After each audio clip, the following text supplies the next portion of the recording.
This is the brief on Fick's second law and diffusion dynamics. All right, so let's dive into Fick's second law. It's that fundamental bit of physics that explains how things, well, how they even out. Think about chemical mixtures or a piece of hot metal. It's the reason they eventually find a balance, and this process is behind everything from how we heat our homes to how computer chips get made. Okay, first up, the whole idea really boils down to this. Nature doesn't like it when things are bunched up. So if you've got, say, a hot spot, a big pile of concentration or energy, Fick's law says the spreading rate depends on just how steep that pile is. The steeper the hill, the faster everything rushes away to flatten it all out. Second, so what happens if you take this idea and put it in a system with no end? Imagine a single drop of perfume in an open field.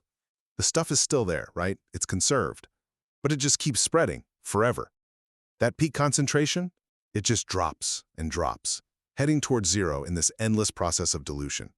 It never really reaches a stable state because there's always more room to expand into. And finally, if you actually want a system to settle down into a predictable state, you have to put walls around it. This is absolutely crucial. See, the type of boundary dictates the final outcome. If the walls let stuff leak out, everything just drains away to zero.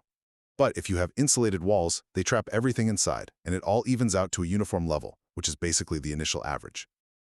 So, Fick's law is what drives things to spread out, but it's the boundaries of the system that really decide whether everything disappears or just settles into a nice even balance.